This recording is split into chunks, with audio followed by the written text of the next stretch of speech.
Bienvenidos a una nueva emisión de Máscaras, un programa que, como siempre decimos, honra y acaricia el corazón de nuestros invitados. Para comunicarse con nosotros a través de las redes sociales pueden hacerlo Instagram, @HéctorMaugieri, ahí pueden comentarme, hacer todos, contarme qué les pareció el programa, cuáles son los personajes que les gustaría que vinieran aquí a conversar con nosotros. También pueden hacerlo por @revistacaras. Tenemos también TikTok, nuevo, es máscaras.maugieri. Y en YouTube, como siempre, directamente a nuestra página oficial Caras TV. Y antes de presentar al personaje, bueno, quiero contarles que estoy vestido por un diseño del señor Marcelo Péndola. Todo, absolutamente todo esto que vende acá es todo extraje Swarovski color negro, maravilloso. Péndola es quien es responsable de nuestras máscaras, de todo lo que tiene que ver en el estudio, con las piedras, con los brillos. Así que muchísimas gracias. Y ahora sí llegó el momento de presentarlo a él. No lo voy a presentar como uno de los empresarios más importantes de este país, porque sería una obviedad. Es uno de los empresarios más importantes de este país, pero hoy quiero presentarlo por su calidad de escritor, de poeta, porque es un escritor distinto, un escritor que interpela, que a través de sus palabras logra movilizar y enseñarnos a ser un poco mejor. Ha ganado cientos de distinciones, es un hombre muy reconocido en el país. Nos va a presentar su nueva novela, que ya vamos a hablar de eso. Ha sido un gran compañero del Papa Francisco, que también vamos a hablar, de Mario Vargas Llosa, que también vamos a hablar. ¿Quién es él? Él es el señor Alejandro Roemers, por favor. Pero venga, ¿cómo va? Bienvenido. Por fin. Gracias por venir. De verdad, me honra mucho que estés acá. Me encanta lo que está pasando y, como decía, sos un escritor distinto, un poeta diferente. Y eso es muy hermoso. Así que, bueno, lo invito a sentarse para empezar con esta experiencia, porque tenemos muchas cosas para... En principio quiero mostrar la novela nueva, hermoso, El misterio del último Stradivarius. Acá la tenemos, muchísimas gracias por traerla. Ahora vamos a hablar del tema. Pero ¿sabes qué? Tengo una manera muy particular de comenzar. Y quiero mostrar una tapa de Caras que hicimos nosotros, que aquí la tenemos en pantalla, donde dice, y tiene mucho que ver con lo que vamos a hablar. Alejandro Roemers, procuro ayudar y dar felicidad. El escritor, empresario y filántropo, perteneciente a una de las familias más ricas de la Argentina, habla de su pasión por la poesía y el compromiso social que lo lleva a ser mecenas de artistas. Se percibe como un activista del amor. Y eso me pareció hermoso, decir, soy un activista espiritual, un activista del amor y pretendo activarlo a las personas.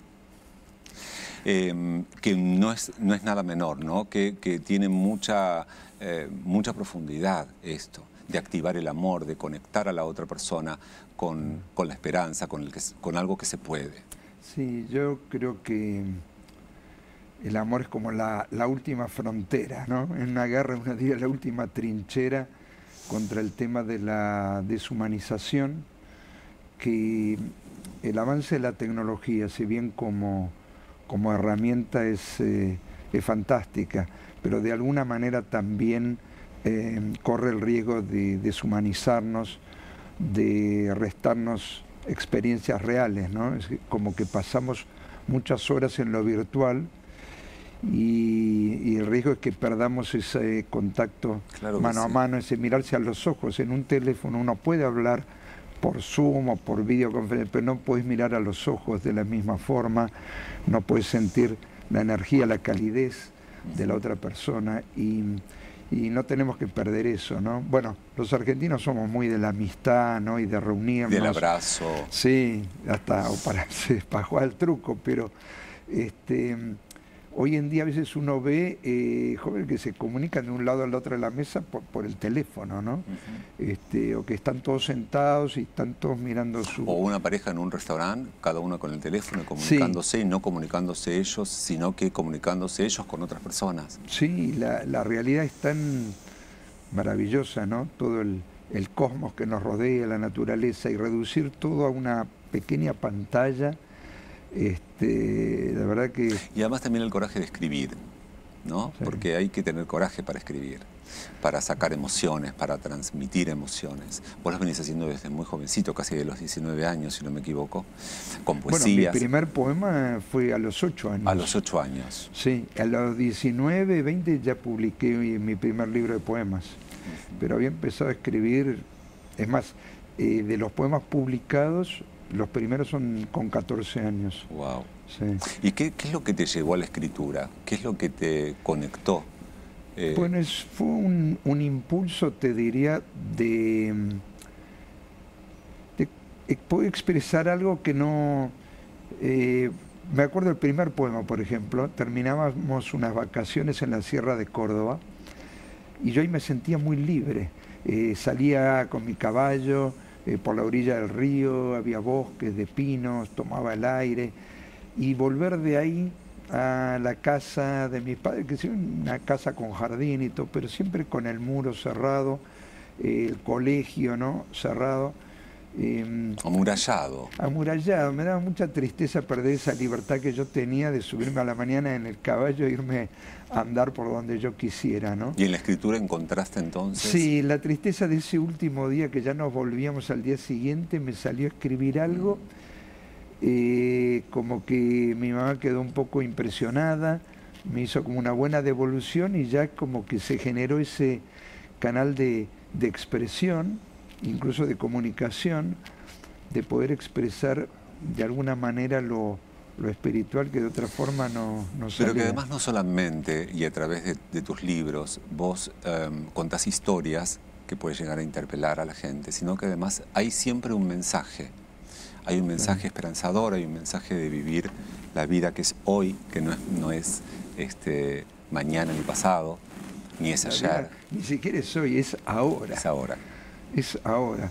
Digamos, el único instante en que estamos vivos es ahora, y cuanto más atentos estemos a esta experiencia del ahora, más vivos estamos, ¿no? Por eso, por ejemplo, en ese sentido también, si uno está, no sé, yendo o caminando por un buen lugar, pero al mismo tiempo está pendiente del teléfono, de un llamado o algo, se está perdiendo mucho, ¿no? Es decir, se puede hacer esa prueba, ¿no?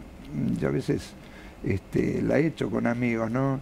¿Qué percibiste, ¿no?, cuando íbamos caminando por algún lugar? Me dice, sí, bueno, había algunos árboles, sí, pero no todos perciben el canto de los pájaros, que había algunas florecitas silvestres, el perfume que había en el aire, y cuanto vos más puedas percibir todo eso, tenés todos tus sentidos atentos a la hora, como que tu experiencia de vida es mucho más rica y profunda que si vos estás como a medias, ¿no? Es como antiguamente, ¿no? La televisión era chiquitita, era en blanco y negro, después se fue ampliando, después en colores, más grande, 3D, 4D o 5K. No y hay algo que, por ejemplo, vos estás diciendo, ¿no?, igual que la televisión, y qué curioso, también tiene que ver con esto, con la capacidad de la creatividad personal desde niño, que es cierto que recién a los 15 años tuvieron una televisión en tu casa. Sí. Es totalmente cierto. Mi papá no quería, y la única estratagema que encontré para tenerla era que me la regalara mi abuela. Entonces, como la regaló mi abuela, ingresó, y bueno, mi papá a veces se sentaba a mirar las noticias, ¿no? Eso a veces pero no tuvimos, y eso nos impulsó a ser más creativos. Yo se lo agradezco porque usamos la imaginación para inventar juegos, o jugar otros conocidos, no sé, el ajedrez, por ejemplo, juego de cartas, pero también estar más en el parque, en el jardín, dibujar, y en mi caso a veces escribir o leer también. Decime, ¿no? Contame con qué se va a encontrar la gente cuando tenga este libro, El misterio del último Stradivarius. ¿Con qué se primero lo que se va a encontrar, y yo hago así, me encuentro amorosamente con un prólogo de presentación, dice, por Mario Vargas Llosa, ¿no? Qué maravilla que él te haya escrito un prólogo tan hermoso, que lo leí con mucha atención. Sí, y además me enteré que fue lo último que él leyó, tu libro. Sí. ¿No? Qué fuerte. Sí. Qué fuerte en todos los sentidos. Y es lo último que escribió también. Y es lo último que escribió. Según me contó su hijo Álvaro Vargas Llosa. Y para mí sí, ha sido un regalo que nunca se lo pude agradecer por otra parte, porque no hablé con él después de eso, cuando me llegó. Lo escribió hace un tiempo ya, digamos, fue bastante antes de fallecer que lo escribió. Pero todo ese último tiempo él vivió un poco aislado en Perú. Mira qué lindas estas imágenes que vemos, ¿no? Juntos ustedes. ¿Qué tipo de vínculo, por ejemplo, te unía a él? ¿Cuál era la relación? ¿De qué te gustaba hablar? Bueno, en primer momento, digamos, el llamado fue a participar de la fundación, un poco como para compartir opiniones sobre la evolución de Latinoamérica, de los distintos países, pues nosotros tenemos negocios en toda Latinoamérica. Sí.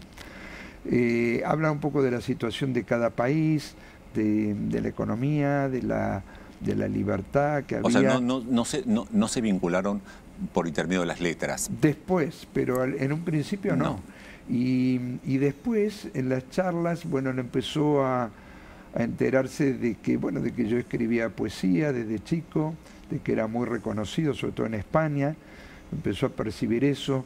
Después nos invitaron a hacer charlas conjuntas en distintos lugares, incluso en la Feria del Libro, no recuerdo el año, pero hemos hecho una con Jorge Edwards, Mario Vargas Llosa y yo, que justamente tenía que ver con el tema de los celulares, la educación, los jóvenes, el lenguaje.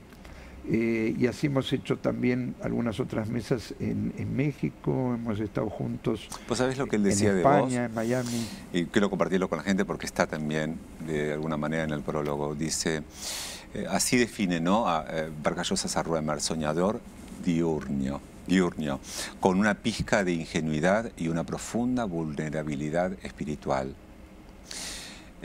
Una persona soñadora que no se apercibe de la realidad, como una persona no muy profunda, y que encontraba también en vos que a través de las escrituras podías liberar fantasmas. Esto es un poco, primero que habla de un gran cariño, de un gran respeto, de una gran valorización de lo que vos hacés, de lo que escribís.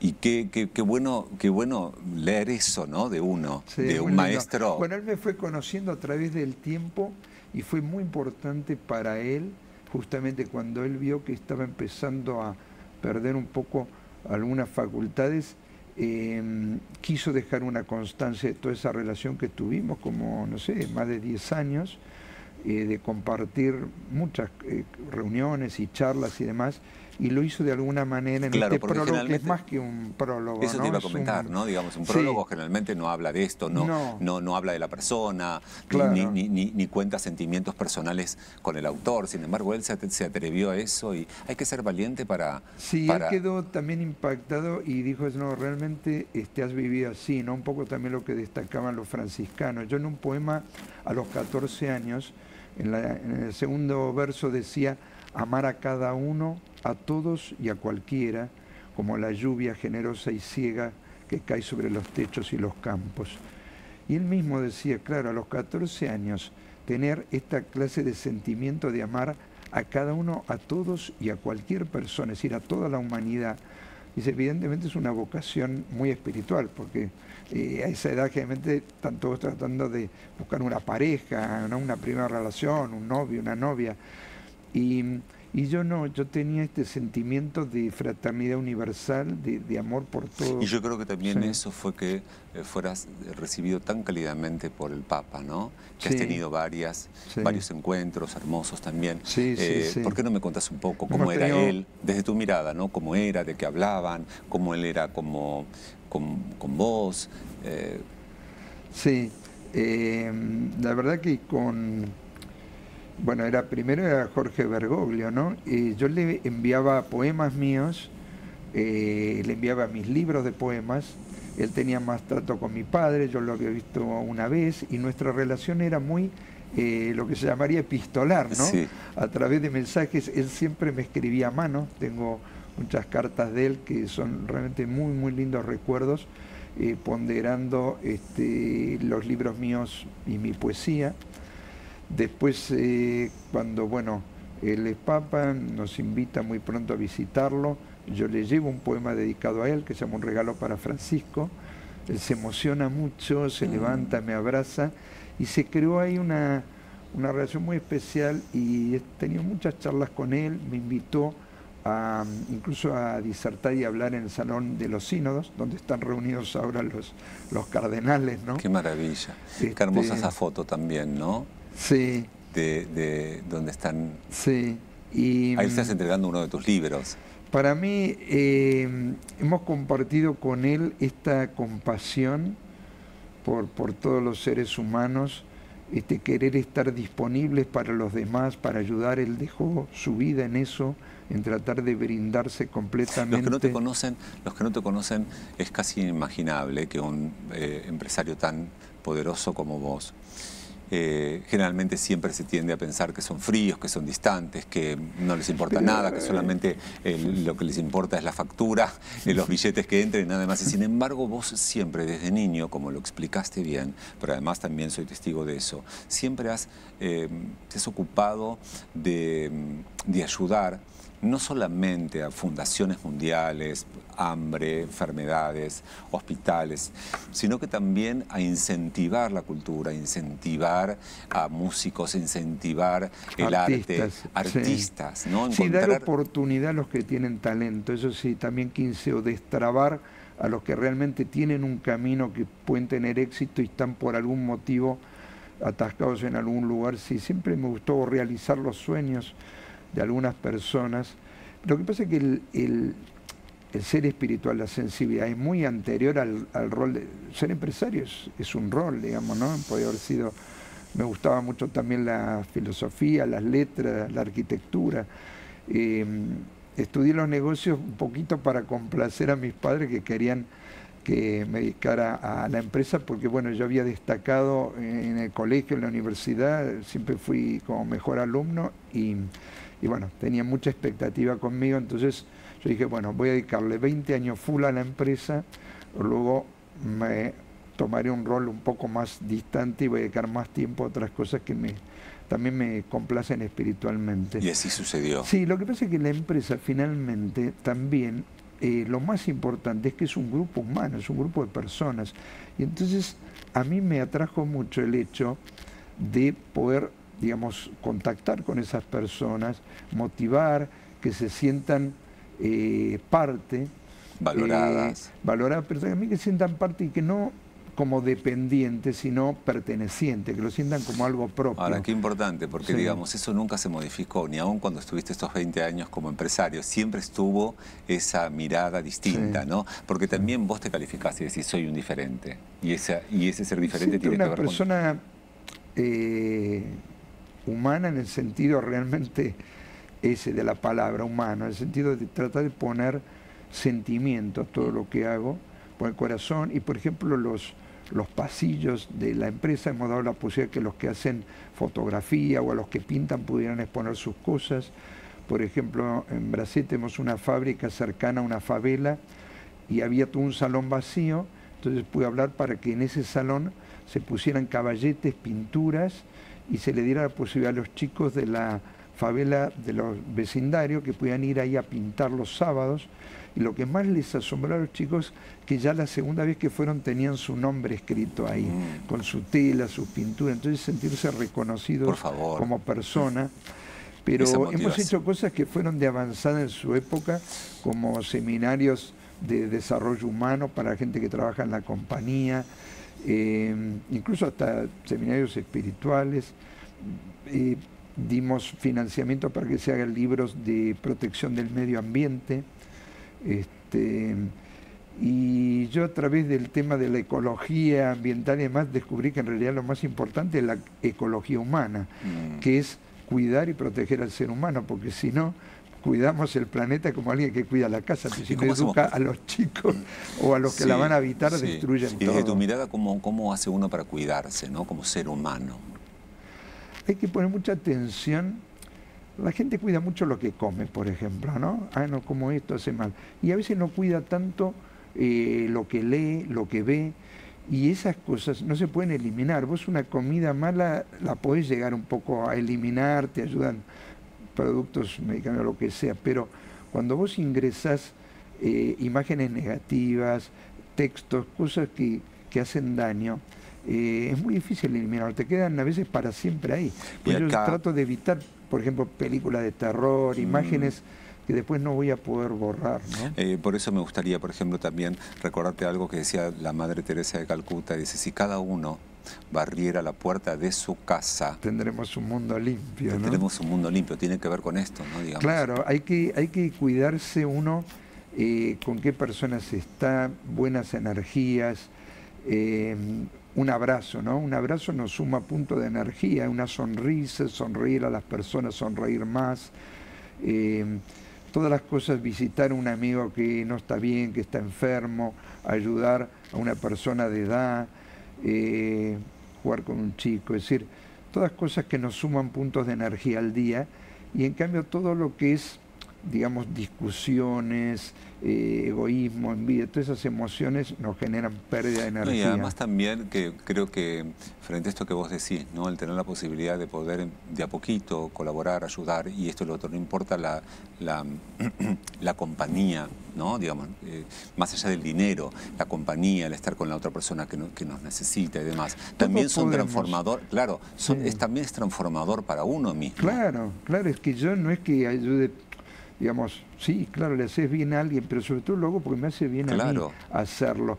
Para mí no hay mayor felicidad que hacer por los demás, dar Bueno, vos sos un servicio. gran devoto de San Francisco de Asís, ¿no? Sí. Has escrito, por ejemplo, a Franciscus también, que se convirtió en una comedia musical en su momento. Sí. Has trabajado con la segunda versión del Principito, que es una de las que más se han vendido. Creo que se hizo en 30, recordame en cuántos idiomas. Y ya habíamos pasado los 3,5 millones de ejemplares en casi 40 idiomas, con El regreso del joven príncipe. Con El regreso del joven príncipe. Y ahora el año pasado presenté una continuación, digamos, de mi propio libro, que se llama El joven príncipe señala el camino, que es de alguna manera imaginar qué haría yo, cómo sería yo si con esta experiencia de vida volviera a ser un adolescente, estuviera en el colegio secundario, ¿no? Me imaginé eso.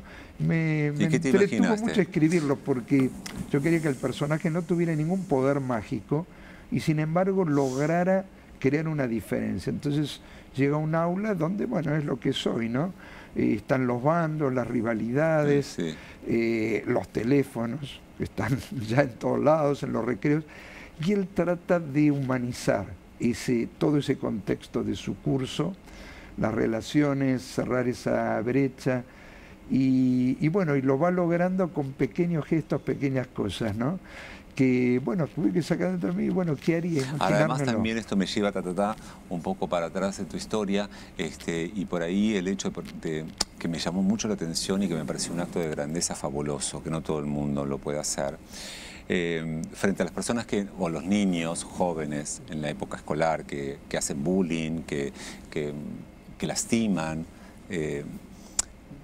y esto a vos te sucedió y sin embargo hubo un momento donde vos en un evento en particular los invitaste, inclusive a los más tremendos, al enemigo ese que te molesta todo el tiempo sin parar y que quizás te causó mucho daño porque todos hemos atravesado eso. Fue muy lindo. Contá eso por favor porque no todo el mundo tiene la capacidad para invitar a una reunión a quien fue una persona que te hizo mucho daño en la adolescencia. Sí, pues, a lo mejor no fue mucho daño. Bueno, pero en ese momento sí, no importa. Claro, uno en cada edad esas cosas las vivimos a lo mejor de una manera y fue muy bueno, sí, fue un cumpleaños importante para mí, un cierre de década y quise realmente juntarme con compañeros que hacía, no sé, más de 40 años que no los veía. Pero que cuando, por ejemplo, vinieran con sus parejas, que yo tampoco conocía, y quise invitar a todo el curso, ¿no? Todos los que me acordaba de la primaria y todos los que formaron parte de mis compañeros de secundaria, que en realidad fue una parte de la secundaria porque yo después nos fuimos a vivir a España y terminé en España, así que también vinieron muchos del colegio en España, pero en España no sufrí bullying, fui ¿Pero qué ídolo pasó? de la clase desde que llegué. Claro, pero ídolo total. Pero, por ejemplo, ese niño que, por ejemplo, fue lastimado, lo llamás a ese que te lastimó. Y terminamos abrazados, Además y fue. vino, que eso fue lo bueno, que Claro, vinieron. Yo fue. tenía muchas ganas que vinieran y nos abrazamos y fue muy lindo. Fue como cerrar cosas, Qué liberador. cosas, que fue muy bueno también para el poder abrazarnos y tener digamos, conmigo, saber que bueno, que está todo bien. A su vez, bueno, también me contó uno de ellos que le había tocado vivir con su hijo lo mismo, que le habían hecho bullying también. Entonces fue muy lindo, como la fue un vida cierre acomoda, ¿no? Sí, como la vida espiritual. acomoda. Y te digo que yo, Sí. por ejemplo, entonces no me equivoqué, porque cada vez que, por ejemplo, yo cierro el programa desde el día 1 de la primera temporada, ahora siempre, siempre, cuando me despido, abrazo. Vamos a hacer una pausa y volvemos.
Seguimos aquí con Alejandro Roermer en la presentación del Misterio del Último Stradivarius. Aquí la novela, su última novela.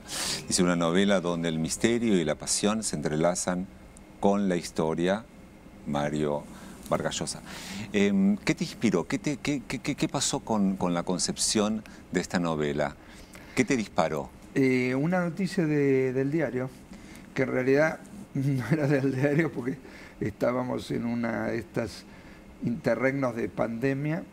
Yo estaba en Córdoba, en el campo, y bueno, mirando noticias así en el teléfono, leo de un crimen terrible en un lugar del Paraguay, que después me enteré que era pueblito Areguá, a unos 40 minutos de Asunción.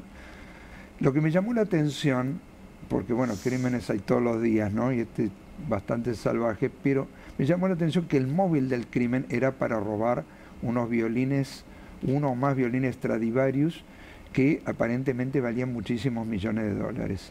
Y entonces yo dije, bueno, pero ¿cómo llegaron esos violines ahí? ¿Qué hacían esos violines Paraguay, en el medio de la nada en Paraguay?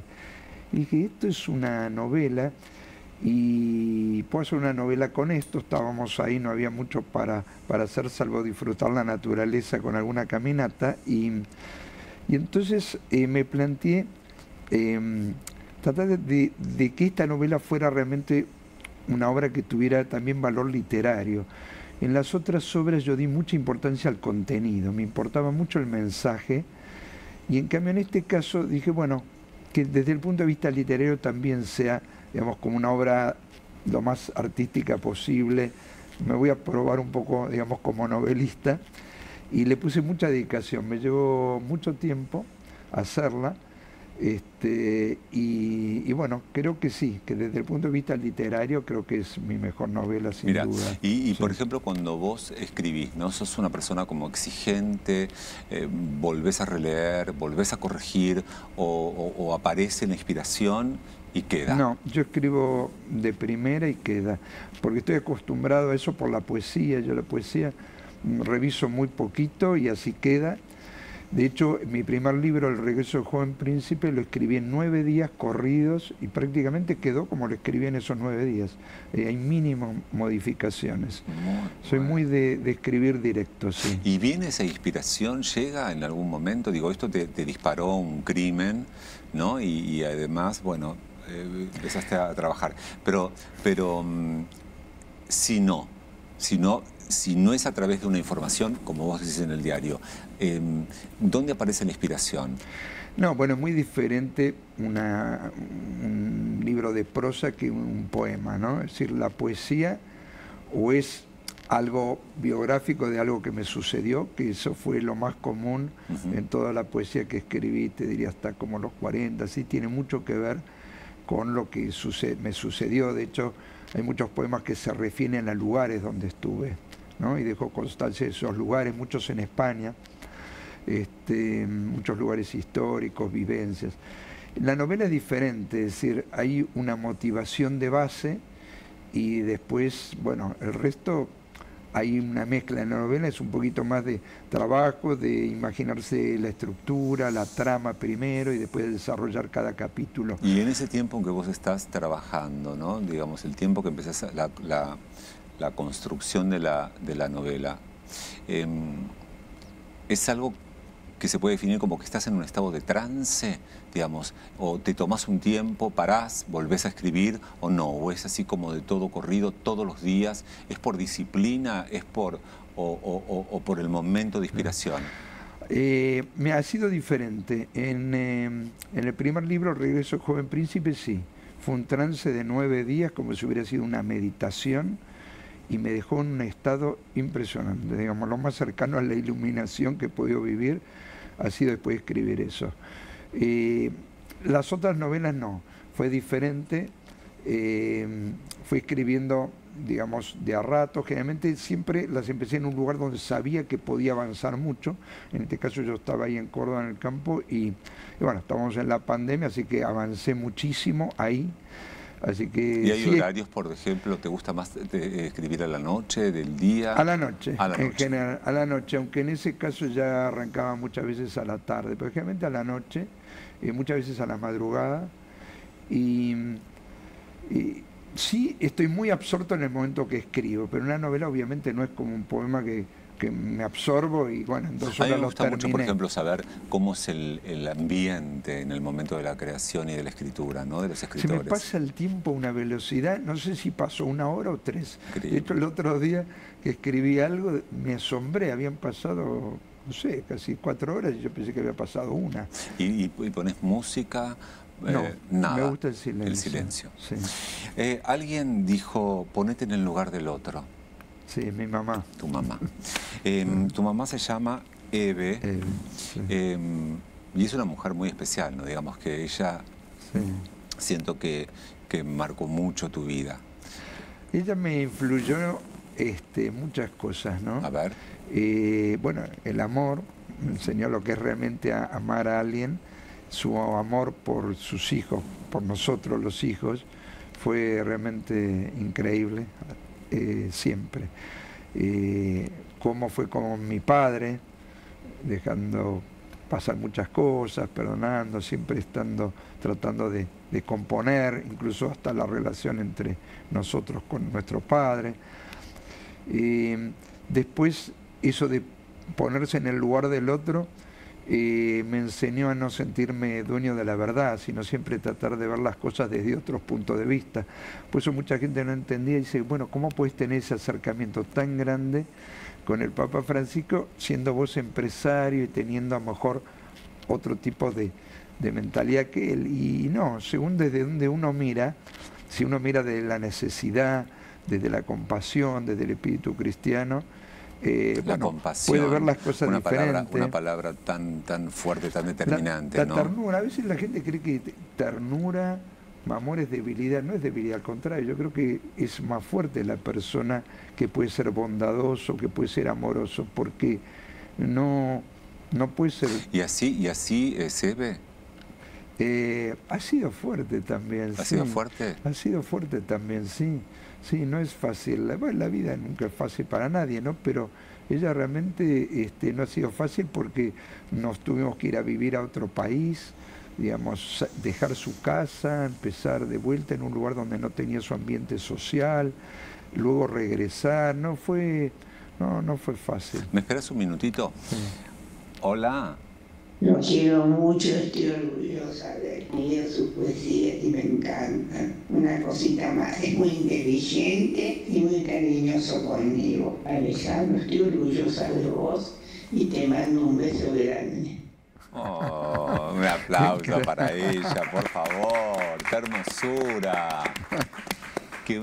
Es una divina total. Dime, Alejandro, que una mamá... Y ella era una gran, además de profesora de Bellas Artes, ella se recibió de profesora de Bellas Artes, era una excelente pianista.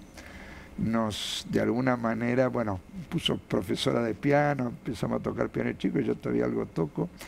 Y ese amor por la música hizo también que esta novela tenga un sustrato de que la música, el arte, la cultura son un poco lo que nos puede salvar de la barbarie, ¿no? El ser humano es capaz de lo mejor y de lo peor. Y en esta novela aparece eso, ¿no? Porque ese violín a través del tiempo va pasando de manos y se encuentra de pronto en un campo de concentración o se encuentra en un monasterio. Y ahí uno ve lo que es el ser humano, ¿no? A veces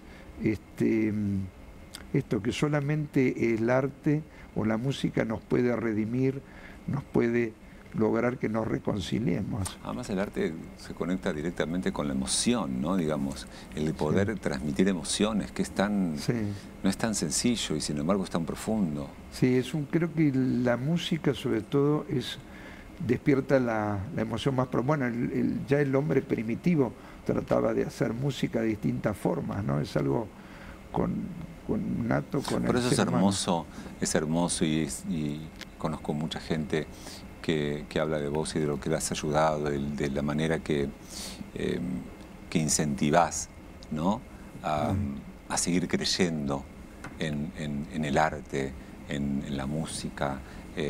Yo creo en la bondad del ser humano a pesar de todo y yo digo, a veces la realidad me desmiente mucho, ¿no? Pero sigo creyendo que este mundo tiene un sentido, que si cada uno hace un poquitito, seguiremos avanzando de a poco y algún día terminaremos con la producción de armamentos, con las guerras, nos va a parecer una cosa totalmente anacrónica, destruirnos unos a otros, destruir la propiedad y poder realmente avanzar hacia un abrazo y reconocernos como seres espirituales, ¿no? Eve decía, ¿no? La escuchábamos decir, estoy muy orgullosa de vos. Generalmente es el hijo el que dice, ¿no? Mamá, estoy muy orgullosa de... Pero una mujer con la vida que ha tenido ella, con la educación que les dio, volvíamos a una palabra que a mí me conmueve, que es la compasión. El mirar al otro y educarlos de una manera en la que puedan desarrollarse y comunicarse como unos más, no por ser gente especial. Sí, él, por ejemplo, vos dejabas el cuarto desordenado y en vez de retarte o decirte ordenate, decía, ¿cómo te sentirías si vos entraras a esta habitación, tuvieras que limpiarlo, ordenarla y te encontraras algo tirado y demás? Y entonces ya con eso te hacías ordenado, pero por sensibilidad y compasión con la persona, por ejemplo, que nos ayudaba y que trabajaba en la casa, ¿no? Gracias a Dios también pude vivir, que mi padre también estaba muy orgulloso de mí y me lo transmitió de muchísimas formas durante muchos años. Si bien cuando yo era más joven costó más, porque el tema de lo literario, eso realmente no podía contactar mucho con eso. Sí le gustaba la música, ¿no? Y le gustaba escucharme tocar piano y demás, siempre me hacía tocar piano. Pero él quería que estuvieras en la empresa, Pero claro, él quería que estuviera en la empresa, pero cuando vio que, me lo dijo una vez, no creí que podía ser exitoso como empresario en la empresa y también en lo literario. Y dice, la verdad, me dejaste asombrado, yo no pensé que podías hacer ambas cosas. Y la verdad que fue muy lindo. Qué fuerte. Vivimos una relación muy buena, incluso momentos espirituales, me invitó a compartir. Una vez tuve una visita al Monte Athos, a los monasterios del Monte Athos, estuvimos viviendo varios días ahí y surgió ahí una relación muy profunda, muy linda. ¿Cómo se logra ser feliz? ¿Cuál crees que, por ejemplo, para vos, desde tu mirada, es el secreto de la felicidad? ¿Cómo? Bueno, yo di esa fue mi ponencia cuando me hicieron doctor honoris causa en la Universidad Antonianum en Roma. Hablé sobre la felicidad. Pero te diría que tal vez la primera condición, creo que hay que ser buena persona. Uno tiene que sentirse buena persona, si no creo que es muy difícil ser feliz. Creo que uno puede mostrar alegrías aparentes, mostrarse como contento, lo que sea, pero la verdadera felicidad, que no depende de los acontecimientos del momento, porque eso sí, son alegrías momentáneas, pero para mí la felicidad es algo que tiene que durar a través del tiempo, independientemente de los hechos concretos, que a veces pueden ser tristes, porque pueden fallecer una persona amiga o lo que sea, y tu felicidad interior debe perdurar sobre eso, y yo creo que eso tiene mucho que ver, es una vibración del alma, es un estado espiritual, y tiene que ver con eso, y trabajarlo diariamente, con el amor, sí, con la ternura, con la compasión, y con sentirse que uno está cumpliendo con un propósito superior también. Yo me siento parte de un propósito superior para la creación, y en la medida que me alineo con eso y colaboro, me siento bien. Y si no lo hiciera, no me sentiría tan bien, porque sí, yo me podría aislar, disfrutar lo mío, que tengo muchas posibilidades, y sin embargo salgo, como dicen mis amigos, tomás riesgo, ¿no? Te exponés de muchas formas, pero siento que tengo que hacerlo para dar mensajes que a veces pueden iluminar, guiar a otros hacia encontrar los mejores caminos. Es decir, así como yo me guié por lo que otros escribieron o por otros ejemplos, creo que también hay que dejar, digamos, un camino que pueda guiar a otros. ¿Y hoy tu máxima inspiración, cuál es? ¿Qué te inspira hoy? Siempre me inspiraron las palabras de Jesús. Es decir, Él es mi maestro. Luego lo vi interpretado por San Francisco de Asís, y muy actualmente lo vi interpretado por nuestro Papa Francisco. Yo creo que mucha gente lo ha visto a Francisco desde su propia óptica, desde lo que quisiera que diga o haga respecto de su posición o de nuestro país, pero si uno lo mira como cristiano, como ser humano actual, universal, bueno, creo que realmente es difícil encontrar seres humanos, siempre te van a criticar, y cuanto más santo seas, probablemente tengas enemigos mayores, ¿no? Es decir, eso pasa. Pero yo lo veo a él como una persona muy coherente durante toda su vida, con su creencia, con su fe, con su manera de sentir. Siempre ha sido de la misma forma. Sus amigos o sus creencias de la juventud han sido los mismos a través del tiempo. La misma sencillez que él tenía cuando era sacerdote, obispo, la mantuvo de papa. No vivió rodeado de lujo, mantuvo esa misma sencillez, que desde el primer momento ya mantuvo sus zapatos, los zapatos, ¿no? Si quiso ser La forma de con saludar a la gente. Yo creo que es un muy buen ejemplo. ¿Cómo te impactó su muerte? Por un lado, mucha tristeza de no poder seguir nuestras charlas, que eran muy lindas, me hacían sentir muy bien. Incluso él me mandó algo muy personal de él, que es su solideo, ¿no? Los italianos dicen el casuletto, ¿no? Este gorrito blanco que usan los papas.